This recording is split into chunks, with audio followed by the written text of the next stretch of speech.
All right. Hey guys. Welcome to Tactical Pontoon, swimming with the Pontoon Live. I am doing another kind of off the wall live because I'm just trying to get a couple of these under my belt before I get too crazy about uh getting how's the sound there? Before I get too excited about making a big announcement whether of what lives are going down. So here I am. It's just kind of a random live in the middle of Wednesday night. So it won't last too long. Like I said, this is still me in testing mode as I get things going with the live streams. So like I said, it's a bit of an odd time, but I'm kind of an odd guy, and Tactical Pontoon, that's just the way we roll here, or the way I roll, because it's literally just me in the Tactical Pontoon Trigger Cave tonight. And so here we go. One of the things I want to talk about is aftermarket frames. Over the years, there have been a ton of aftermarket frames that have come out, and some of them are really good. Some of them are in many ways better than a Glock frame. And that kind of ties into a video I did a couple years ago. It's probably my most popular video by views, which is "Are Glocks Overpriced?" And I plan on doing that video again, or an update to that video, because at that time, really, there was only the polymer 80s and a few failed aluminum frames for Glocks. That seems to be coming back around. More and more people are doing aluminum frames, and Nomad, I think it just hit the market. Nowadays, we've got Shadow Systems, Gray Ghost, which is pretty much just polymer 80. You've got Combat Armory. That's one I've got a couple here in the shop. I actually really like the Combat Armory, and it's a cheap frame. I think they're like $50 with a locking block, which is really a good price. Which goes back to the fact that our Glock's overpriced. Like I said, I will be doing a full video to update from my previous one. Our Glock's overpriced. And, yes, maybe no. So, aftermarket Glock frames. There is the OG, if you will, the Polymer 80. And Polymer 80 frames have been, um, they've really opened up the market and kept what I would say the Glock push alive, especially the last few years, 2018, 2017. I mean, it was really starting to hit really hard, as you saw not only those hitting the market and becoming better quality, because even before that, I think 2016, 2015, you had the original Polymer 80s, which I think ran under the Spectre name. I've got one in here somewhere, I believe, still. And that frame was, I would call it raw material. It's more like what I would consider a P70, if you will, because while you had about the same amount of work, mostly to turn it into a fully functioning gun, you had a very blocky, I mean, if you think the ergonomics of a factory Glock are bad, this thing was probably made for like the Hulk. With, I mean, just you had to have massive hands for that thing to really fit in your hand. But that was raw material for people that could do framework. Now, probably not the best material for stippling, because it was a very high, um, what's the word I'm looking for? Fiberglass. Seemed to be a high fiberglass polymer, which is similar to all of the polymer 80s and a lot of your aftermarket Glock frames, which they use a high um, fiberglass frame content. So it's not the best for stippling, but then again, it is what it is. Whereas your factory Glock is just a lot softer of a polymer, and it's easier to work with, which is why one of the reasons why Glock stippling is so popular, because an artist, if you will, can get amazing shapes and textures out of the Glock polymer. So back to it, you had the Spectre 80 or Polymer 80, the original, and that thing was just ugly as all get out. And the aft rails, you actually had to machine, if you will, out of polymer. And I can tell you, having failed on a couple of those, they were they were not easy. You had to take your time. You could route them out with a Dremel, but really it was better to do it by hand. I always found, for at least for myself, I had to do it by hand with jeweler's files and just take my time. And the results were really good. Those polymer frames, I've seen people get thousands of rounds out of them. There are some, there are actually a couple guns out there I can't remember offhand that actually have polymer rear rails, and they last. So it isn't a failure, but it is definitely a weakness. Like I said, if you've got one of those Spectre 80 original polymer 80s, sound off, leave a comment below. It'd be interesting to see how many rounds you have through that, what your experiences were, and if you have massive hands. Like, for example, Honest Outlaw. Man, that guy has some massive hands. I know when I built a trigger system for him, he preferred the Apex trigger just because of how forward that trigger sits. It was more comfortable for his hand. So then Polymer 80 came out with their second version, which was based off the Glock 19 instead of the Glock 17. And that's really where I think Polymer 80 really hit its stride. One, it was the Glock 19 size frame, which, I mean, that's the most popular. When it comes to Glock aftermarket frames, it's the Glock 19. And there's a reason for that. That size pistol is probably the most useful size that there is, unless you're running competition or something like that, hunting and other things like that. So the P8, I can't remember the name of it. They call it the version 2, and that was where it really hit its stride. And those frames, when done right, you have an extremely well built Glock based pistol. Done wrong or hurriedly, you had something that was just a nightmare.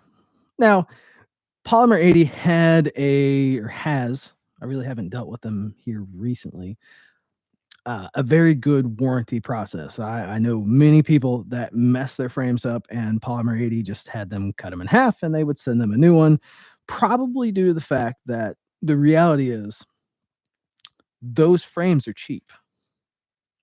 Glock polymer frames are cheap. They're not that expensive to create, which goes back into my other video, are Glocks overpriced? And so as the whole polymer 80 thing hit, before that even, there were a couple companies that built aluminum frames for Glocks.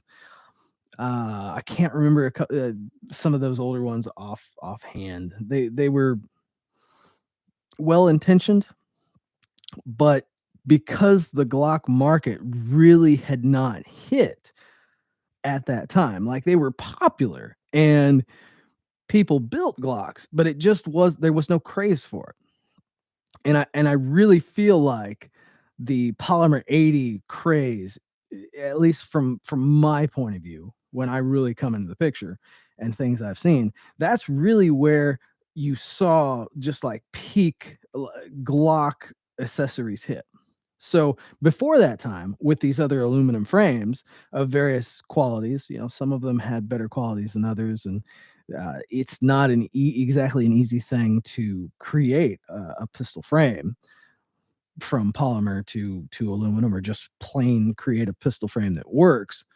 Um, they were flash in the pans. They would hit the market. They were expensive, especially for the time, and they would hit the market.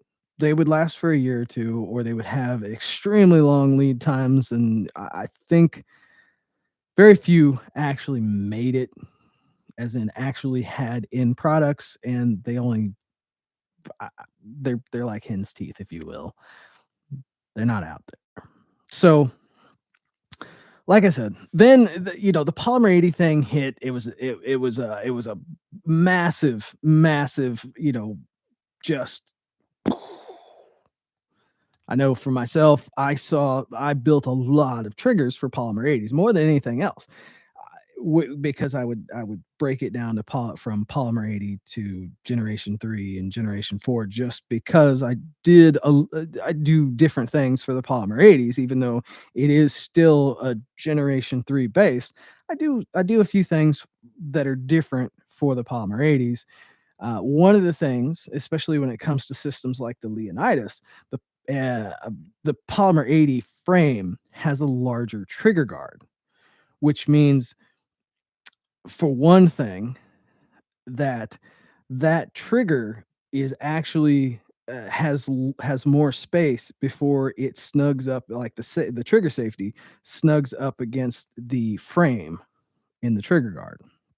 So that can actually change where I cut the safety to adjust it so it sits um, snug against the frame. So the polymer 80s have a larger trigger guard. That's one of the differences, and that's one of the differences in a lot of aftermarket frames, is the size of that trigger guard.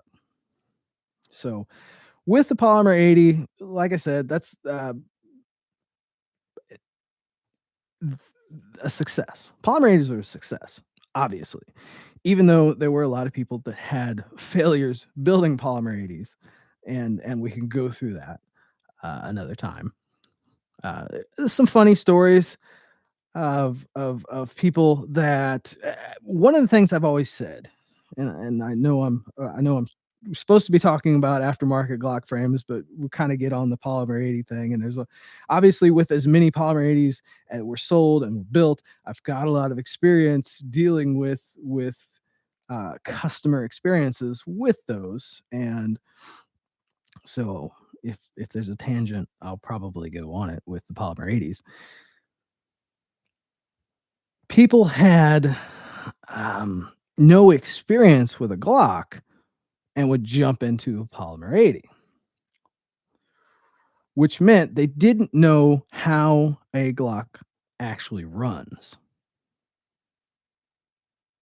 which meant that if they had an issue with their polymer 80, they didn't know where to go. They didn't know where to turn. And really, one of the best assets of the time, unfortunately, those videos are no longer listed on YouTube due to the changes with YouTube's policies at the time.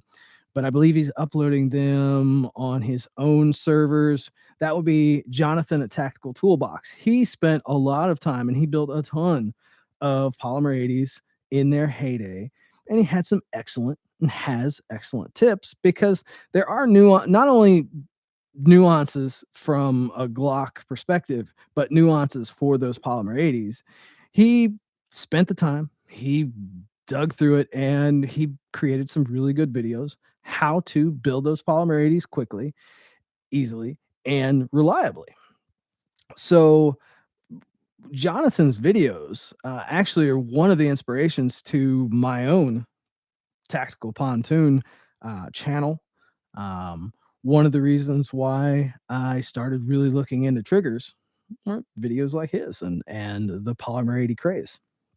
And it wasn't even the polymer 80 that got me into it, but probably my second video on this channel, and I think I have like 100 videos, a little over 100 videos, was on a polymer 80, one of the original Spectre style polymer 80s with the plastic rear rails. So, history lesson done. There are a lot of different issues that people would run into because they didn't know anything about Glocks. They bought a polymer 80, they built it, and they would buy inexpensive parts, or they would buy expensive parts, which would be considered race parts. And those race parts take a little bit of fitting, or you have those tolerance stack issues that I talk about, and they would get lost.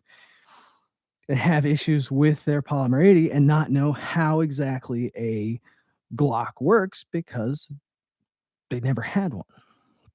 So one of the things I've always said with polymer 80s is one, have an original Glock first.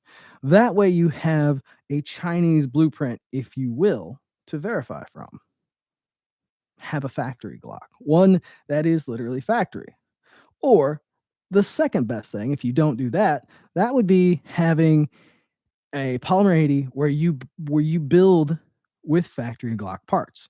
Uh, the trigger pins, the frame pins, a factory slide kit, factory trigger, and all those trigger parts. Basically, building it with factory parts because if you're going to have the best chance of success right off the bat, it's with factory parts because with those tolerances being as loose as they normally are going to work pretty well right out of the box.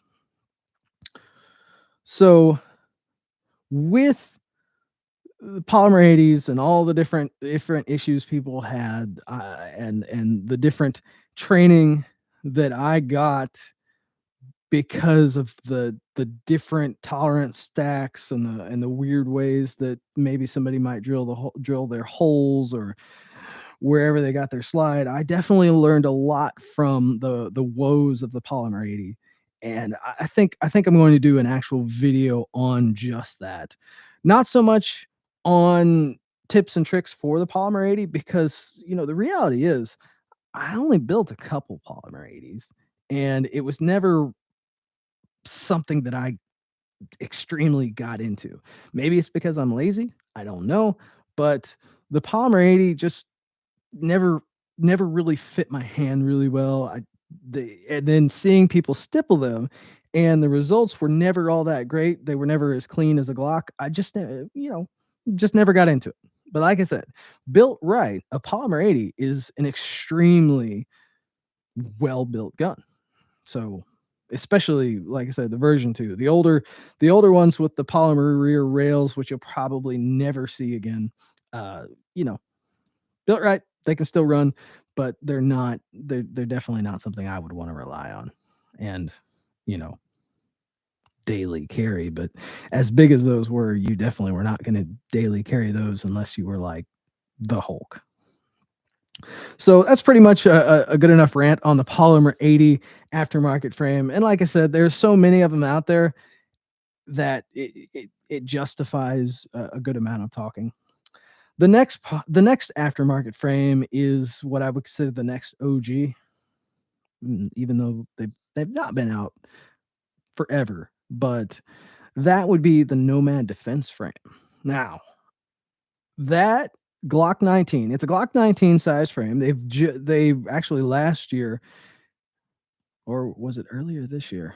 It's been crazy time. They did their full size, which is based on a Generation 5, and I know why they did that. Generation 5. The Glock 19 sized is based Gen 4 base. So the mag release, the trigger block housing, that is Generation 4. And then of course the opening for the slide up front is Generation 4. So if you have a Gen 3 slide, it's going to fit on there, but you're going to need an adapter. Now, the thing about the Nomad defense frames, especially the Glock 19, I actually have to get one of the full size frames, so I need to call them here soon. It's been on my to-do list is to get one of the full size frames and check the opening on the trigger guard, because in the Nomad defense Glock 19 frame, one of the original problems that I had was the size of the trigger guard opening. It has a nice scallop in the back so that when you grab that gun, you can get a very high grip, but that limits the size of the trigger guard opening. And some of your longer triggers, agency, the trigger I was using back at the time, even the Boogeyman trigger nowadays, would tend to actually hit that trigger guard early on. Now, if you have a um, lower weight connector, one that takes a little bit extra travel, or the way that you've designed that trigger setup, you can actually hit that trigger. That trigger can hit the frame before it breaks. That can cause some issues with different combinations. I know, like I said, having talked to them directly for their redesign on the Gen 5 frame, or the full size frame, which is based on the Gen 5, that they did open it up some because of that issue. And the thing about the Nomad defense frames, they're really ergonomic. They fit really well in your hand. They have an excellent grip pattern. It's probably one of the more aggressive on the market, but um it's not like the CZP-10 where it's actually going to tear your hand up. It's just an aggressive stipple pattern. It looks really good. I did have my Nomad stippled aftermarket, but it's not because it needed it. It's just because I was working with a one of the stipplers out there who's unfortunately no longer doing it. It's very unfortunate because he did an excellent job. But like I said, the Nomad Defense does not need stippling. It's an excellent frame. The one issue, like I said, that I had with mine was, for me, and was just the opening of the trigger guard, because I tend to use triggers that are longer. You get more leverage with them. And I said the full size actually has a larger trigger guard opening. At least that's what I'm told. I still need to order one. I just haven't done it yet. With the Nomad Defense, um, let's see. You have replaceable back straps, which is kind of nice for different size hands. And then this is both good and bad. It's good in the fact that it's a really nice custom piece. It's bad in the fact that it's such a large piece, and you have to replace the back strap with an aluminum piece.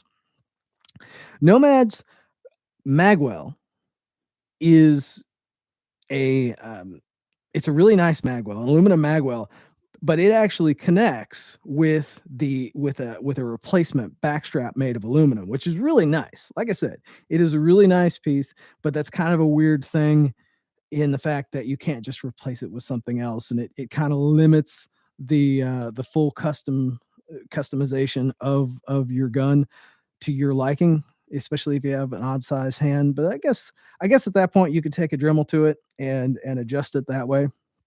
The cool thing about that aluminum backstrap for the magwell is you can laser it. It looks really. You can remove the anodizing and make it bare aluminum. It looks really good. I did a um, Resident Evil design, and we laser etched the umbrella logo in the back, and it came out really good. As Nomad makes a beautiful frame with some work with that magwell on there. It looks really good. I really like the Nomad defense frames. They're just not that popular. They are a little bit more expensive than some of the other options out there, but if you're looking to build yourself a reliable and really nice Glock based clone, I highly recommend the Nomad Defense. Glock 19, like I said, the Glock full size, or the full size Nomad, is based on a Generation 5. Now, what is the difference between a Generation 5 full size and and previous Gen 4 Gen 3? That has to do with the locking block and the barrel. It uses the Generation 5 full size barrel, which has the same locking block as the Glock 19. In previous times, with the full size had a larger locking block than the Glock 19. So you couldn't swap them back and forth. With the Nomad full size and the Generation 5, they use the same locking block as a Glock 19. So in theory, I haven't really played with this, to be honest with you. You can use, like I said, I haven't played with it. I tend to, in the shop, use more Generation 3 and Generation 4, and then the clones. P80 and the such. So I'm more versed with the Generation 3. I haven't built a lot of Generation 5s like right to there. A lot of Glock 19s, Generation 5. Never got on the full size bandwagon with Generation 5. But the idea is it's got the same locking block as a Glock 19, which means that Glock 17 barrel can actually fit into a Glock 19, and you have a long slide, if you will, or a long barrel in your Glock 19. So, anyways, do apologize. Off on tangents. The Nomad Defense full size uses Generation 5 parts for like Glock 17, Glock 22, which means unfortunately you're not going to build, unless you get a custom barrel made, a 357 SIG full size Nomad, because not that anybody would want to do that. I'm just a weirdo, and that's me. I am a big fan of the 357 SIG, and you know, that's just me. I'm weird like that. Anyways, okay, that's the Nomad Defense. There's a few little intricacies about it, but it's an excellent frame. It is a little bit more expensive than some of the other ones on the market that we're going to talk about. The next one I want to talk about is Shadow Systems. Shadow released their gun, their Shadow System MR series and whatnot, and then they just released here recently to if somewhat iffy results with their micro Glock 43 version, which I still need to play with. I've heard various things. It's got an interesting trigger system, but the Shadow Systems, their Glock 19 sized frame, is another one that's based on the Generation 4. So you will need a Generation 4 trigger block housing.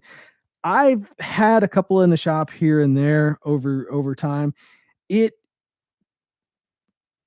It's a good frame. It feels good in the hand. It wasn't something that I absolutely had to keep in the shop, but I didn't notice anything too out of the ordinary when it came to tuning the trigger.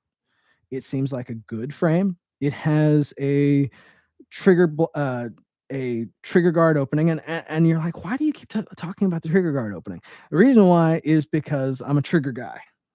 I build triggers that have to know what that trigger guard opening is. So that's why I have a freakish thing about the trigger guard opening. And this is something you should know, because if you have a Leonidas trigger and you want to plant it into a different frame, if that trigger guard opening is bigger, you can actually make that Leonidas, let's see, if it's bigger, yes. If it's a bigger, sorry, I had to think about, make sure I said this right. If you have a Leonidas trigger that you had built for a factory Generation 3 Glock, and you put that into a Polymer 80, it's no longer safe. That trigger is now, because of the larger trigger guard opening, that trigger is now sitting closer to the wall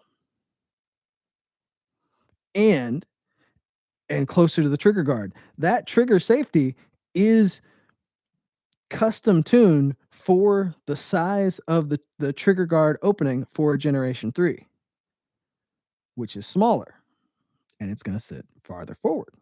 But now that you've got that Polymer 80, that trigger is sitting closer to the wall, and that trigger safety tab may actually not even activate before the trigger breaks. So it does make a difference, and there's a reason why I say it when it comes to that's why I have a fascination, if you will, for trigger guard openings. So there it is. So as I said, Shadow Systems, interesting frame. They make some neat combinations.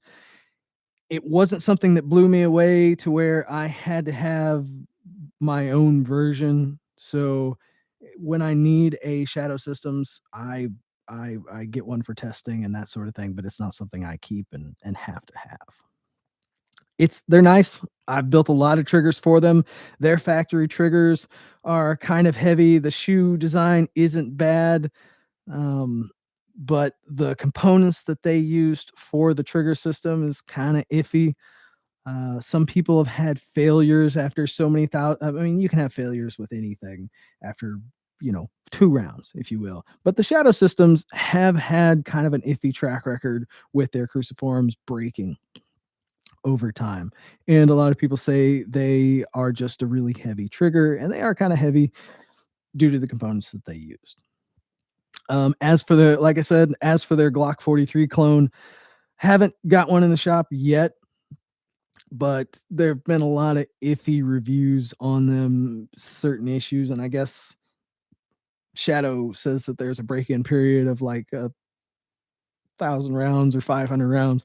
So, I mean, take that with what you will. The Shadow systems are very popular, and I don't I don't have anything untoward to say about them. There's no real big secrets. I know they use a couple odd things in the slides for the firing pin assembly and the slide plate, but yeah, like I said, decent enough pistol. I haven't played with a lot of them. Uh, I haven't played with a lot of them real in hand or built my own. It just never really moved me. Um, and they are a little expensive for what they are, at least in my mind. So maybe that's another reason why I'm kind of cheap. I like to build my own. There it is. Okay, next frame that we have on the block, if you will, is recently Combat Armory, a little tiny company in Michigan. I knew them from relatively inexpensive AR-15 parts, and then somebody said, "Hey, they're building a frame," so I grabbed a couple. And then I grabbed a couple more because I actually really liked them. They're not anything terribly special. They're a little bit clunky. They do seem to be a very high fiberglass polymer. I want to send one out to have one of the artists work on them. Justin, yes, Shadow Systems. Yes, Shadow Systems has had some trigger bar issues where the cruciforms are actually breaking. I've not seen it here. I've not heard a lot about it in the last probably this year, but I would say last year, especially, I was hearing a lot about cruciforms breaking. I haven't heard a lot here lately. With like I said, within the last 6 or 7 months, I haven't heard a lot of it. So yes, Justin, I cruciform breakage is something that they were. They've probably changed. I would imagine they've changed their trigger bars and trigger bars, aftermarket trigger bars are something that I would say until the last year and a half or so, they really have been lacking in the aftermarket.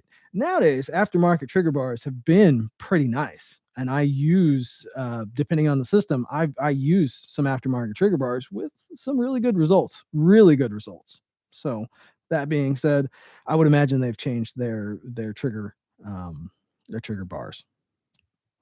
Steven, MR920 Elite, underpowered trigger spring, and had some bad striker lug drag on the cruciforms.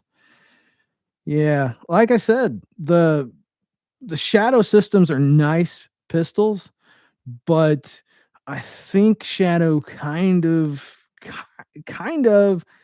went cheap on some of their on some of their parts. The trigger parts especially, just it's not great. And I have built a lot of triggers for Shadow systems. It's not as many as the Polymer 80s, but I replaced a lot of triggers in Shadows.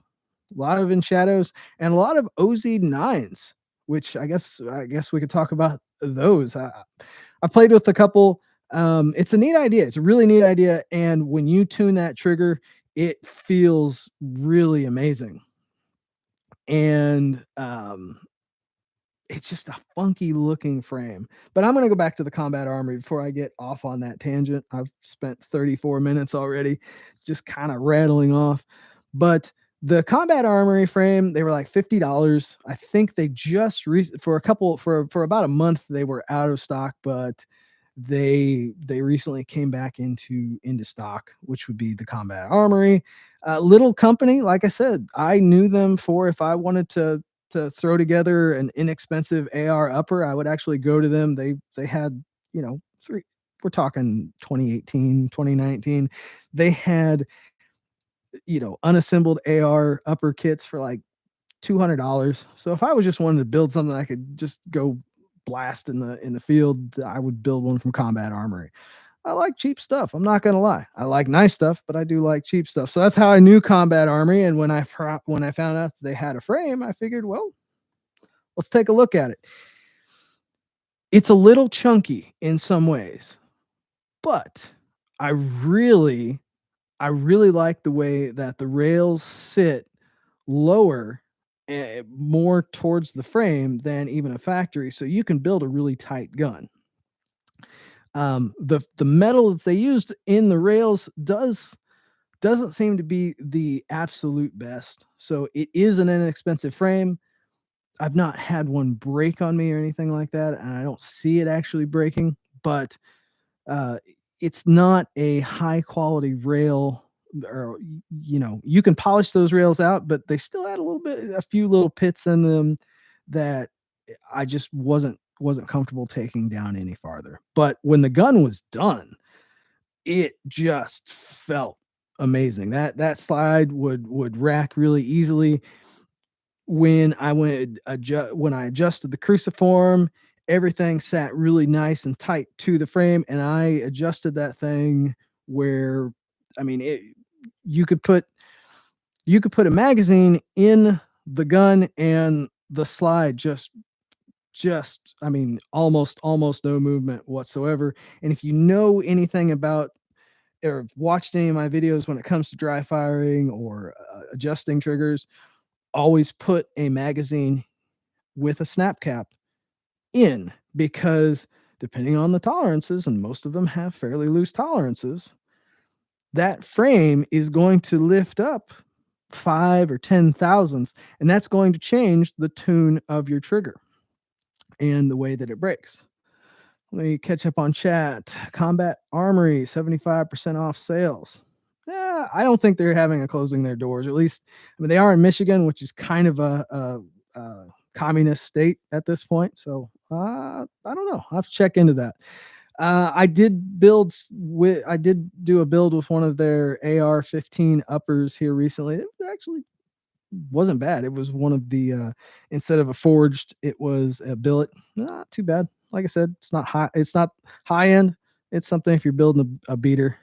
OZ9s take too much material off the vertical extension. Yes, that is something with Zev and some of their aftermarket trigger bars, because they did their own. Especially they did some of the earlier ones that were just crap. They've gotten a little better, but their trigger bars are still not quite right. If that vertical extension has too much material or is cut too heavy, yeah, you can definitely run into where it's not activating the striker block, and you're going to run into light primer issues, and light primer strikes, and that sort of thing. I've also seen those break. They really those triggers, they were having issues where the cruciform wasn't breaking, it was actually deforming. And uh, so, like I said, OZ9s, I have replaced triggers in those, and I've replaced a lot of Zev triggers. Probably one of the funniest ones I see that come in are the pyramid, one of their pyramid triggers. I know recently they came out with their version 2 or whatnot, and that one I have not got in the shop, but I know a lot of the older ones would come in. People wanted to replace they would send, because one of the things that I do is I have my pontoonize your trigger option, and people can send in their triggers, and I'll go over them and build them up to a better spec, my spec. And when pyramid triggers come in, the trigger bars, which was their aftermarket trigger bars, and if you've ever seen anything that the Glock store has built, which is what pyramid triggers are, I don't know who does their manufacturing, but I think they literally have people chiseling things out of raw material, especially their connectors. Glock store Oops connector, or their black, it was originally black ice but became Oops. And then the double diamond connectors, they are just like they literally either chiseled them out of raw material or bit them. I mean, it's sad, the tolerances, but their trigger bars were crap. They were just garbage. Really weak trigger bars. They don't have a material safeguard. Ah, yes, they did, which is really funny. Which agency was it when I saw that that they they got that that contract? It was like somebody was on the inside and made that contract happen, because there's no reason why they need Zevs and an overpriced Zev like that. It's like the Zev OZ9 is neat. It's really a cool, that chassis system. You can build a really tight gun with it. It's a funky looking frame. I've seen some stipplers that create just works of art from them, but it's just funky. I felt it in my hand. Everybody said, "Well, when you feel it in your hand, you're gonna understand why it looks like this." And it felt good, but it didn't feel amazing for some of the weird angles and shit that they have built into. It just wasn't for me.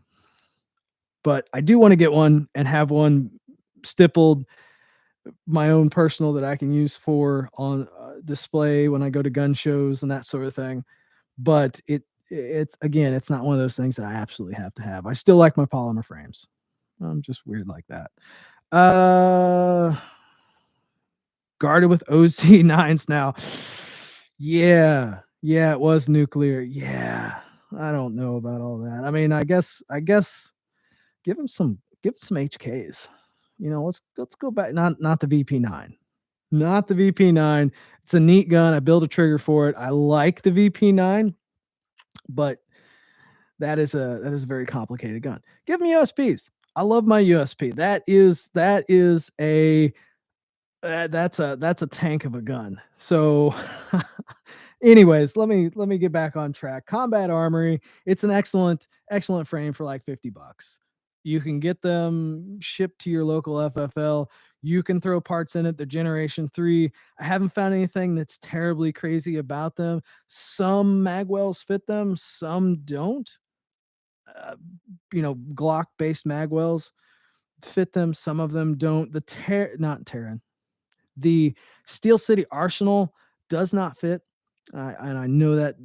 I do a lot of. I've worked with their triggers and worked with their parts, so I had Steel City here. Good. It's an excellent magwell for factory frames, and they have their P80 stuff that they do, and they're also the ones that build the ones for Nomad. So obviously, I had Steel City here when I was building one. Didn't fit very well. The Magpul one, which is your basic plastic, it fits fine. Zev fits pretty well. I've had a couple others that do. They fit really well on the Combat Armory, but there are some that just, for whatever reason, just don't fit with the Combat Armory. Like I said, if you're building an inexpensive blaster but you don't want to drill the pinholes for yourself, Combat Armory. It's an excellent little frame. Lazy Wolf trigger. Use slight speed. Yes. Yes, Justin, on the daggers. That was one I was going to talk about. We can talk about it now. The dagger frame. It's a neat little frame. I think you can get them for like $90 to $100 shipped to you, Bear, or I mean, shit. I think you can get one of their scratch and dents for like $300 for the entire gun with threaded barrel and suppressor height sights. I think it's like $300, which is a screaming deal, which is one of the reasons why I need to update my our Glocks overpriced videos.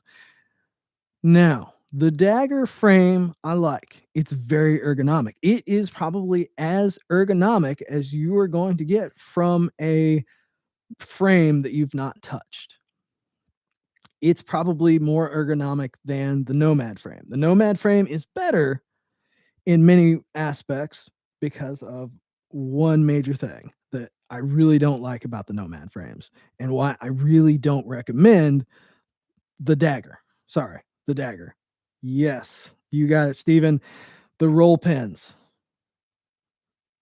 That is kind of a deal killer for me. Is the roll pins. I don't like the roll pins, and because of the size of the holes in the frame, you can't just replace them with Glock pins because they don't hold.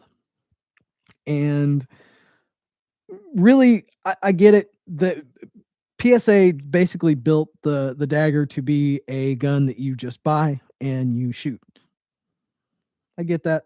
And pretty much Glock, that's kind of why they built theirs, but it can be taken apart relatively easy. Whereas the PSA, I use an arbor press when I take a dagger apart or any pretty much anything. I if you deal with pins like I deal with pins, trigger pins, pins and guns, you get an arbor press. It will make your life easier than trying to use a hammer on everything. So the the dagger frame feels really good in your hand. There are limits as to like magwells. I mean, like any aftermarket frame, magwells are kind of a hit or miss thing. There have been issues with, and I've not run into it a lot myself because you know I'm around guns a lot, and I do shoot, but I shoot my own personal a lot of my own personal Glocks that I built. I don't shoot a lot. I don't spend unfortunately I don't spend as enough time on the range as I would like. So I shoot what I like, and I don't spend a lot of time doing heavy duty testing of new guns, like for example the dagger. Some people have run into mag drop issues. I've heard a variety of different things, and they've done different fixes. I've heard about pin walking, which I would hate to have pins walking that are roll pins. Um, so it's an inexpensive pistol. I don't know that I personally would build one to have stake my life on. I do have one of my own personal daggers that is going to Tommy Gun Stippling or Texas Gunworks. He's recently renamed and they've got a shop opening. It's really cool. And I can't wait to see when this is done. This will be a 357 SIG because I'm a weirdo and I really like 357 SIG. So compensated with an aftermarket slide. I did not pick that one up with their slide, the dagger slide. And there are a couple not funky things, but the dagger uses a proprietary striker, and so you can't use a Glock striker. One of the not really iffy things, but it is just something that's different. Shadow uses their own striker as well, as I recall. So the dagger is not a bad frame. It feels really good in your hand. Just the roll pins kind of kill it for me. I don't like the roll pins. I could see coming up with uh, I've thought about this for my own, just different ways to hold pins in there, anti-walk pins without having to deal with those roll pins because I hate roll pins. I really do. And the fact that they were used to just kind of blew it out of the water for me. Trigger guard opening, because I've got a fetish with that. Trigger guard opening is just about the same as a factory Glock. It's not any different, but now this is a big one, and you need to check this out, especially if you plan on, well, anytime. It's a safety thing. The way that trigger sits in the frame, a lot of aftermarket triggers do not sit on the trigger safety itself sits like it should, and it's active and it works. The striker block safety sits where it should and it works. However, where the cruciform rides on the what I call the safety ledge in the trigger block housing, the trigger safety ledge, some and triggers that I wouldn't even have imagined. And like I said, this wasn't something that I've done a lot of testing on because I only use a couple different triggers. But I've gotten from guys that are hardcore dagger enthusiasts that quite a few, even Overwatch, which I mean, you would think, I mean, Overwatch is what I consider like one of the standards. If you just want something that's boring and safe and uh, just your standard, what I would consider like your standard basic trigger, aftermarket trigger, the Overwatch, his was falling off the safety ledge, and that's kind of funky. So with the dagger, there are a couple downsides. It is cheap. It feels really good. If you're going to build one, you can. But my if you're going to buy a dagger, I really don't recommend the dagger over a lot of different ones. But if you want to just buy something that you can take to the range and has a lot of features, it's like buying a Kia. And I like Kias, honestly. I had Kias,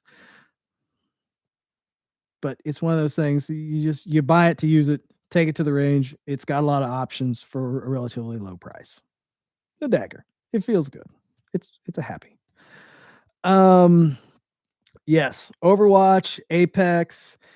Um Apex kind of the thing the thing about Apex, they have released several different versions of their trigger, and I know they have the new polymer version.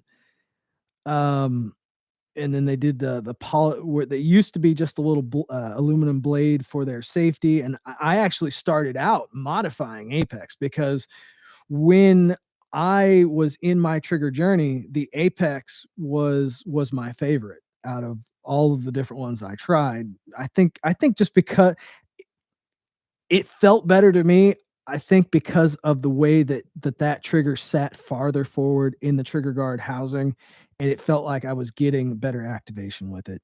But that was probably more of a and it's an ugly trigger. I'm gonna be honest. The Apex, that's one of the reasons why I changed from using Apex, aside from their customer service when it comes to anybody who modifies an Apex trigger. They're not exactly happy. So I kind of got away from the Apex. They're ugly. They're good triggers, but they're ugly. The new polymer one, I've heard a lot of really not so good things about it. And I just haven't ordered one in the shop because it is what it is. It's not great. Have you seen Gen 5 trigger bar? Flat spot on the end, it breaks too soon and it's a long reset.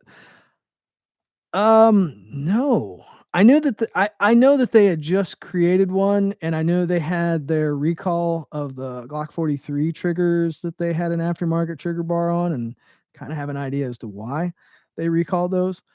Um, Flat spot on the end, breaks too soon. I could see that. I could actually see that. If if you mess with the radius of the trigger bar, especially with different combinations, um you're gonna you can you could ruin, especially in various frames, the feel or the reset of the trigger by messing with that bar. You can do some amazing things by messing with the bar in that area. That is something, but you're going to ruin a lot until you get it right. And in some frames, and that's probably what they're running into, various tolerance stack ups are just going to be horrible with that, and then others are probably going to be okay, which is one of the reasons with the Glock 43.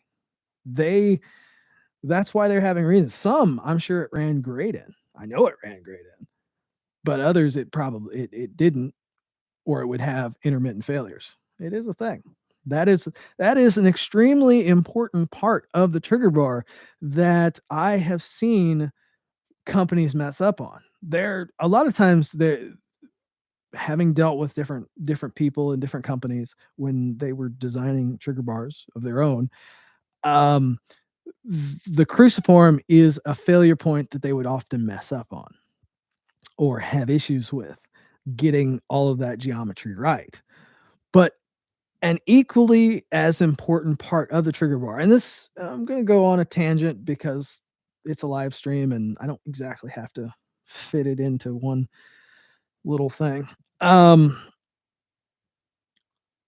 where was that? Oh, with the Glock system is beautiful in the fact that it's extremely simple and elegant. But even though there is a wide variety of different parts you can add to that system to tighten it up and create something different, if things are out of whack here and there, and enough of those things are out of whack, you get a failure point that just creates just an insane like something that worked and I see this a lot because people will take one of my systems and transfer it to another frame that's got different parts on it and a different frame and then wonder why it's not working. Well, then you got to go back and tune it. You got to look at what the whole system and what might need to be adjusted. But um it's an elegant system, but things can throw it out of whack and you may not just be able to see it, and it may be something where you do have to replace a connector or a trigger bar because of something not working right.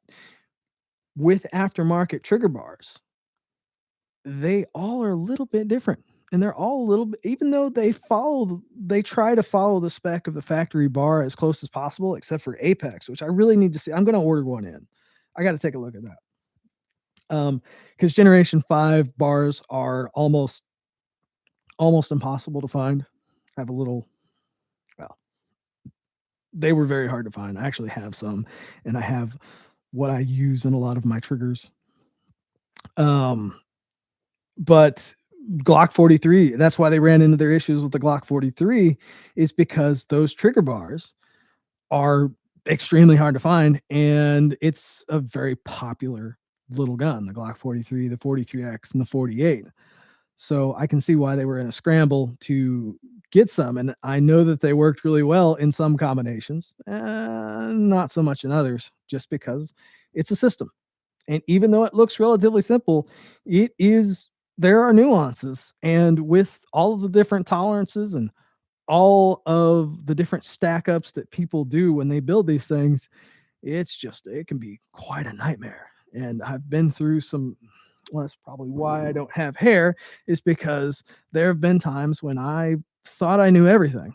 And still to this day, I've seen a little bit of everything, but I've not seen everything. There's always something new, something that I just never imagined could possibly happen. New issue, something I've never seen before. And so, even with all of the troubleshooting that I have done over the years on various frames, there's always something new. Anyways, it's been an excellent stream. Steven, I appreciate really some good insight. I like the OZ. I forgot about the OZ9 and the contract they won. That is great. Apex. We're like, yes, Apex. I don't like any of the Apex connectors. The Apex, any of the Glock 43 connectors aside from factory, just it's not the main problem with the Glock 43. And when I first started building triggers for those, and people uh, uh, wanted a trigger for it, I just couldn't get anything. I wasn't happy. I was not happy with the Glock 4 with my Glock 43 trigger system. I tried different things. The fact that there's not as much room in that gun as the Glock 19 meant some of my tips and little weird things that I do wouldn't transfer over to the Glock 43. And then with the Glock 43 being the early version of the Glock Generation 5, um, I just was not happy with the Glock 43. And then you get the fact that the trigger reset on a Glock 43 from the factory, and even with aftermarket triggers, because the trigger shoe really doesn't matter for reset, just was terrible. I was really upset with that. But after ruining a lot of Glock 43 trigger parts, I'm very happy. The reset feels really good. The break is very crisp. It's really nice on my triggers, and um, it's just I'm actually really happy and really proud of my Glock 43 triggers in comparison to the rest of my line, because it is the one that I took from just horrible to being the most improved out of the bunch. So the Glock 43, I like the Glock 43 system, but it was a tough nut to crack originally, because you just don't have the same amount of room, the same amount of parts, and just the differences in that system alone. So Glock 43, actually one of my favorites. The Glock 43X, I really like the Glock 43X frame. It's a nice size for what it is. All right. Um Justin, today I discovered how much a reset ear can mess with slide travel. Felt like an emergency. Yes, that can. If you do not adjust the trigger connector, you can either have a trigger that doesn't break because the trigger bar slides right past it, or like he said, like Justin said, your slide will not travel, and you will wear you it just in some cases it'll just be that last little bit of travel before it goes fully into battery, or some it just you'll scratch the crap out of the inside of your slide. But here I've gone on for an hour. I didn't exactly talk about all of the different frames that I wanted to, but I figure that just leaves it open for another live stream. Perhaps perhaps Sunday evening I will get a chance to get back on here, and maybe I'll make a larger announcement. Still getting into the live stream thing. I usually do videos, but being able to just jump on here, talk about a subject, and interact with you guys is a lot of fun. So that's it really for tonight on Swimming with the Pontoon. If you need anything, shoot me an email on the website, tacticalpontoon.com. Funny name, awesome triggers.